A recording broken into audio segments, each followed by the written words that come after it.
Depuis la sortie de DBD, le kill rate moyen a toujours tourné aux alentours de 60-65%. Autrement dit, en moyenne, un peu plus de 2 survivants étaient tués par partie.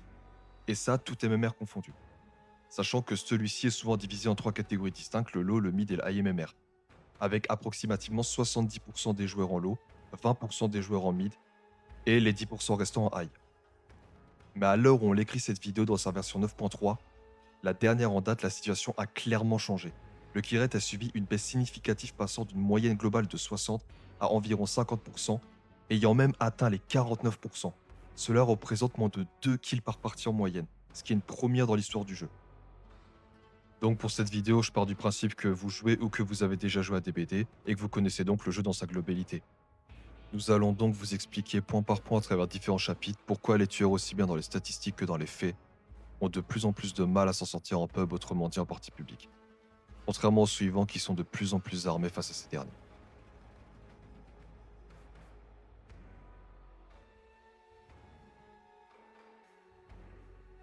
Pour commencer, DBD a toujours été et toujours sur avoir sided. Il y a énormément de moyens de le prouver. On pourrait tout simplement évoquer que le jeu est un affrontement en 1v4. Donc il y a déjà un déséquilibre de base d'un point de vue humain. Mais on va aller plus loin. On va éviter de parler de l'ancien DBD avec les Infinites, la chaque, l'arbre à cochon de double fenêtre, le premier des darts sont des arguments bidons, étant donné que le niveau des joueurs et les sources d'informations sur le jeu et même le genre lui-même a drastiquement évolué. On peut bien sûr les évoquer pour l'histoire de DBD, mais ce ne sont pas des arguments, le passé appartient au passé, donc concentrons-nous sur l'état actuel du jeu. Déjà, il faut savoir que la majorité des joueurs sont dits des casus, des joueurs occasionnels. Et donc, ils ont un niveau forcément relativement bas. Il y a évidemment plusieurs facteurs à ça, étant donné que DBD est extrêmement complexe. Ces joueurs n'ont pas la volonté d'apprendre ou de manière générale de s'investir sur le jeu, et préfèrent simplement jouer au jeu en pilote auto. Pour le plaisir, ce qui peut se comprendre, après tout c'est un jeu, donc c'est fait pour s'amuser. Le réel problème, c'est de s'en plaindre, malgré la multitude de moyens à leur disposition pour s'améliorer. Vous avez le droit de ne pas vous investir, mais il faut assumer les difficultés, les écarts de niveau qui peuvent en ressortir.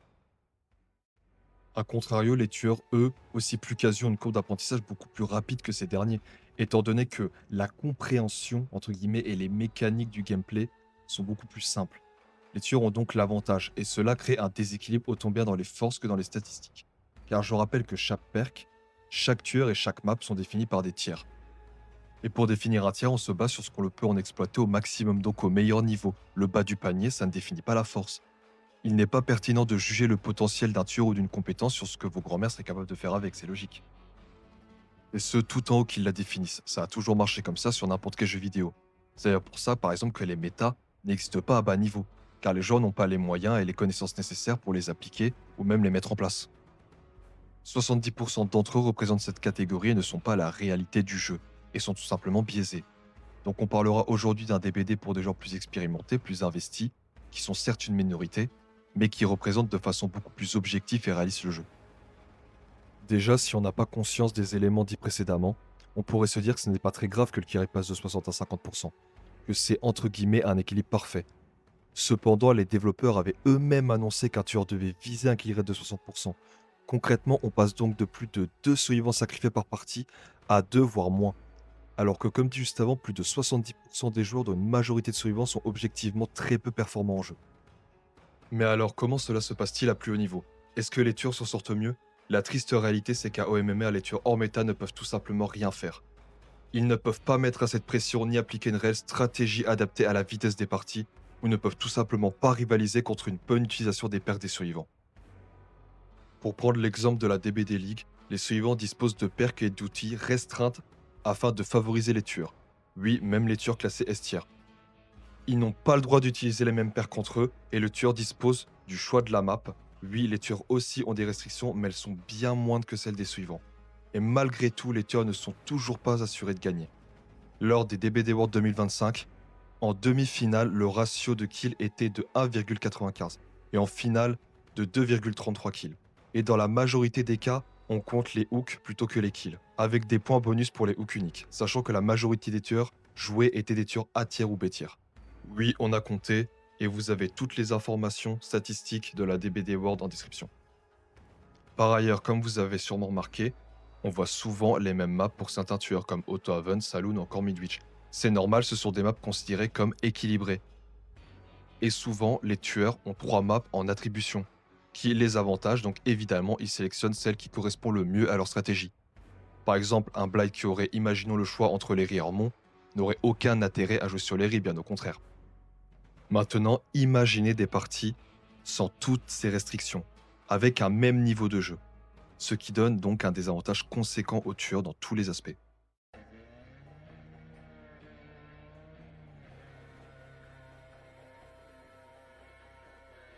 En comp, si les tueurs choisissent leur map, c'est pour mettre à profit leur pouvoir et leur stratégie. En partie publique, il y en a 44 jouables, dont certaines ont plusieurs variantes, d'autres n'étant plus disponibles ou uniquement partie personnalisée. La plupart d'entre elles, de manière objective, sont extrêmement déséquilibrées, penchant énormément en faveur des survivants. On va appréhender les choses de manière pragmatique afin de déterminer les critères pour mesurer leur force côté survivant. Pour cela, on va les énumérer par points. En 1, la taille, plus elles sont grandes, plus elles sont avantageuses. En 2, la force, les palettes et les fenêtres, au combien et comment elles sont connectées. En 3, le nombre de palettes et de fenêtres disponibles sur la carte. Et en 4, la distance et la répartition des générateurs. Plus ils sont éloignés entre eux, ou disposés dans des zones safe, plus ça sera compliqué pour le tueur. Alors il peut y avoir des exceptions, une map peut cocher un ou deux critères sans forcément être trop orienté côté suivant, mais beaucoup d'entre elles en cochent 3 voire 4. Si l'on devait objectivement les classer en termes de force et non en termes de ressenti, car oui, on a tous nos némésis, une ou plusieurs cartes que l'on déteste, aussi bien d'un côté que de l'autre, ça donnerait ceci. Comme on peut le voir, des maps comme Badam, Campbell ou Eri cochent les 4 critères. Ce sont des maps très fortes. Quand les offrandes de maps donnaient 100% de chance de tomber sur celle demandée, Badam et Eri étaient spammés. D'ailleurs, c'est pour cela qu'une deuxième variante de Eri avait été mise en place. Ce sont aussi des maps qui ont subi pas mal de réajustements. On peut aussi prendre en compte que le nombre de palettes par map a littéralement doublé comparé à il y a quelques années. A contrario, des maps comme Shatter Square, Midwich ou Haddonfield ont souvent été évoquées comme faibles ou killer side, car elles étaient insuffisantes dans les critères donnés juste avant.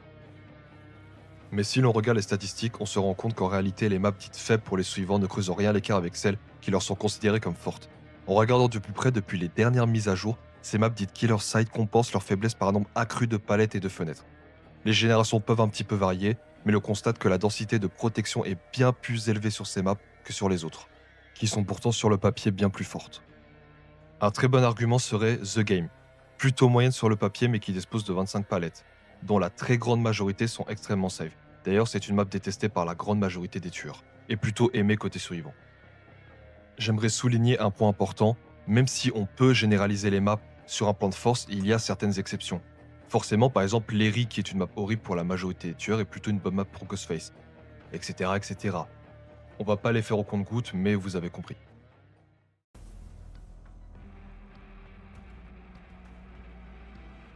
Après avoir abordé le kill rate, le MMR et l'impact des maps, il est désormais essentiel de s'attarder sur le rôle central des survivants dans l'équilibre actuel du jeu.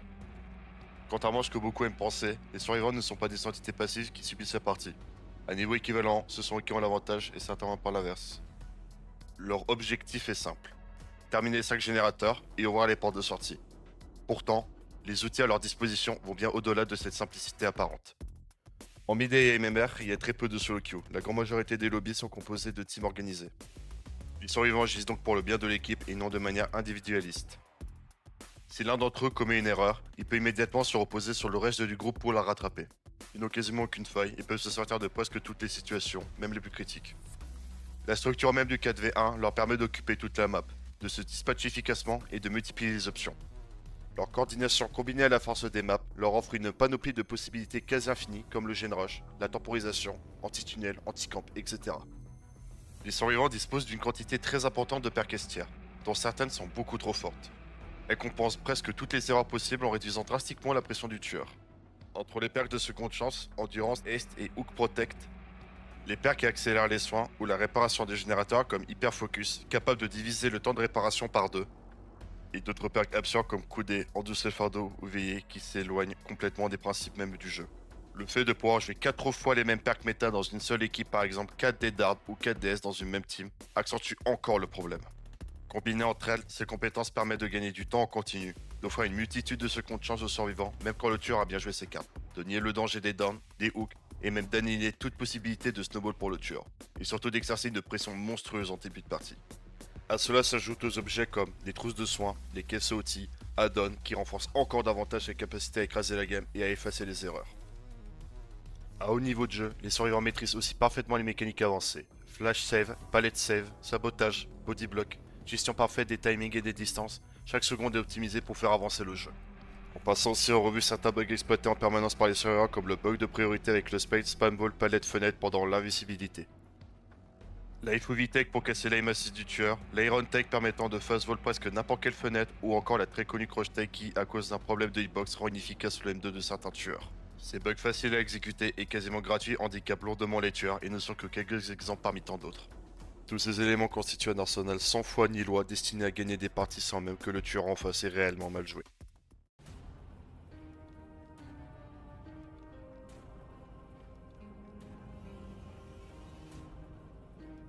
Si les survivants dominent aujourd'hui le rythme de la partie, la map et les décisions, ce n'est pas uniquement parce qu'ils sont forts, mais aussi parce que les tueurs sont de plus en plus contraints. Et c'est précisément ce que nous allons voir maintenant, dans ce dernier chapitre, en nous intéressant au rôle le plus exigeant, le plus dépendant, et paradoxalement le plus fragilisé du jeu, le rôle de tueur. Après avoir passé en revue des éléments essentiels, selon moi on va s'attaquer aux killers, à leurs perks et add-ons. Déjà, qu'est-ce qu'une bonne perk en tueur? Une perk utilisable avec une grande majorité de tueurs, une perk facile en condition, une perk facile d'utilisation, une perk performante. Il y a aux alentours de 140 perks en tueur au total, mais malheureusement seulement 15 d'entre elles sont majoritairement jouées. On pourrait alors se dire qu'elles sont fortes, qu'elles sortent du lot. Mais la réalité, c'est que la très grande majorité de ces perks ne sont pas jouables, et pire encore, il n'en existe actuellement aucune réellement forte. La grande majorité des très bonnes perks qu'on a pu avoir se sont fait drastiquement nerf. Je vous mets la version actuelle et ancienne d'écho de douleur, ou encore d'intervention qui étaient de loin les meilleurs perks de défense de jet qu'on avait. La différence de force est énorme, il est impossible aujourd'hui de mettre une seule d'entre elles en S tiers, car elle ne coche pas toutes les cases. Je dirais qu'aujourd'hui, qu'il n'y ait que quelques perks au maximum A tiers, et que le reste ne respecte pas assez les conditions pour être considéré plus haut que mid. Je prendrai deux perks différentes comme exemple qui sont extrêmement jouées. 1. Le tour est joué. 2. Chili Barbecue. Deux perks considérées comme très bonnes sur le papier par beaucoup de personnes, mais ce n'est en réalité pas le cas. Le problème de ces perks, c'est qu'elles ont besoin de beaucoup de conditions pour qu'elles soient réellement efficaces, et se payent le luxe de ne pas être forcément pratique d'utilisation. Commençons par l'exemple avec Pop. Pop est une perk du clown qui a pour effet de faire perdre 20% de la progression actuelle du générateur que vous allez frapper, après avoir accroché un survivant, et ce pendant 45 secondes. Déjà, ça fait beaucoup de conditions, en plus certains tueurs comme PH avec les cages, ou des tueurs à seul comme Oni ou Plague ne vont pas pouvoir s'en profiter pleinement. De plus, un tueur sans mobilité n'aura pas l'opportunité ou même le temps de kick le générateur après son hook. Mais le vrai problème, c'est que 20% n'est plus suffisant dans la méta actuelle. Entre les boîtes à outils, les add-ons récents et des perks comme hyper concentration, fait épreuve, résistance ou conçu pour durer, la perte est trop faible pour réellement ralentir la partie. En plus, Pop se base sur la progression actuelle du générateur. Sur un gène à 70%, la perk enlève environ 16,5% au total. Pour être vraiment rentable, il faudrait l'utiliser sur un générateur proche de 90%, ce qui arrive rarement, et au pire les survivants préféreront le finir sous vos yeux. Chili, elle, est une perk qui a comme condition de hook un survivant et de révéler l'aura des autres survivants, dans un rayon à plus de 40 mètres du hook. Encore une fois très demandeuse, en plus c'est une perk devinable que les survivants peuvent contrer. Elle est en plus inutile sur les petites maps, donc map à étage. Quand le tueur a la formation comme dit juste avant, il est à 40 mètres ou plus des survivants. Un tueur sans mobilité n'a pas le temps de venir ou même de surprendre ces derniers, et il aura sûrement d'autres objectifs comme aller sur un jet, ou zoner dans un périmètre précis, proxy camp, etc. Bref, des perks qui n'ont pas assez d'impact bénéfique pour le tueur, mais pourtant qui sont au sommet en termes de choix. Les développeurs de DBD ne connaissent et ne jouent tout simplement pas à leur propre jeu. Il suffit de voir Mathieu Côté avec sa hague, je vous invite à voir la vidéo, bref. Cela crée forcément des déséquilibres et des incohérences dans un choix pourtant important d'add-on. Avec 5 niveaux différents de rareté, marron pour le plus bas, irisé pour le plus haut. Plus la rareté est haute, moins tu as de chances d'en obtenir dans la toile, ça va de soi. Mais le problème là encore, c'est qu'il n'y a aucun sens à ce système de rareté. Et même, beaucoup de tueurs ont des add-ons complètement poubelles. D'autres n'ont aucune forme d'équilibre, ou même certaines n'ont aucune originalité, comme les fameux add-ons hémorragie et stropiment. Pour que ce soit plus parlant, prenons l'exemple des add-ons d'Oni. Comme vous le voyez, il y a déjà un très grand écart de force entre les add-ons. Forcément, celle en haut du panier laisse pour délaisser les autres. En plus, les deux add-ons irisés de Oni sont tout en bas de la tier list. Malgré leur rareté, elles sont complètement inutiles et n'apportent absolument aucune plus-value sur vos games. un déséquilibre total qui ne laisse finalement que quelques options. Prenons l'exemple des meilleurs add-ons et des pires Donnie. Les meilleurs améliorent la vitesse et la durée de sa fureur sanglante, ce qui forcément sont bénéfiques dans une partie. A l'inverse, ces pires add-ons améliorent la vitesse à laquelle il absorbe ses orbes. Si vous connaissez juste le principe même du tueur, vous comprenez que c'est totalement inutile, ça n'a aucune plus-value sur vos parties. Ce déséquilibre, c'est ça pour tous les tueurs. Une gamme de choix limitée et identique pour tout le monde. Et certains tueurs n'ont aucun add-on réellement fort, limitant déjà leur capacité. Exemple, inconnus et artistes. Ce qui rend donc quelque chose d'indispensable déjà limité. Tous les tueurs du jeu ont un ou plusieurs pouvoirs plus ou moins différents. Mais tous les tueurs reposent sur la même base de gameplay, le M1. Je vais vous donner pour moi la meilleure définition d'un tueur dit M1. Un tueur est dit M1 lorsque son gameplay repose principalement sur l'utilisation de son attaque de base. Ces tueurs n'ont pas de propriétés spéciales liées à leur M1 et ne disposent d'aucun outil leur permettant de contourner les mécaniques classiques du gameplay. Par exemple, l'attaque de la Spirit à la sortie de sa hantise est considérée par le jeu comme un M1, puisqu'il s'agit d'une attaque de base qui déclenche des pairs comme secousse. Cependant, le pouvoir de la Spirit ne repose pas sur une mécanique de gameplay classique. Il possède plusieurs propriétés spéciales, comme une vitesse accrue, l'invisibilité du tueur et des survivants pendant la hantise, et un important bonus de vitesse en sortie de phase. C'est pour ça que la Spirit ne peut pas être qualifiée de tueur M1. Les tueurs M1 sont ultra insuffisants sur le jeu, ils sont tous faibles et se font complètement écraser lors de confrontations classiques. Déjà que dans un cadre compétitif, même en avantageant les tueurs, ils ne s'en sortent pas. On se rend compte qu'à l'évidence, un tueur doit être parfait. Il doit être létal, mobile, avoir un contrôle map, avoir un ralentissement passif des survivants, son pouvoir doit exceller.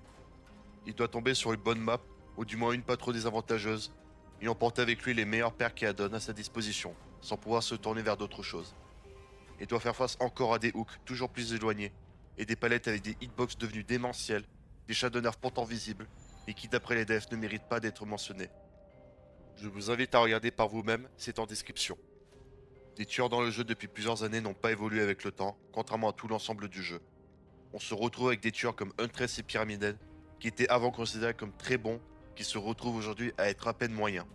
Avec l'évolution des maps et des perks, ces tueurs avant ultra létaux sont bons sans plus à l'heure actuelle dans ce domaine, et n'ont aucune bonne note dans les autres catégories. Il ne faut pas cocher toutes les cases, mais au moins exceller dans une. Pour le peu de rework ou de buff pour compenser l'évolution du jeu auquel on a eu le droit, elles sont tout simplement mauvaises. Regardez ces quelques exemples de réajustements, c'est mauvais, les idées sont bâclées et sans intérêt. Depuis la sortie de DBD, le jeu n'a jamais été dans un état aussi critique pour les killers.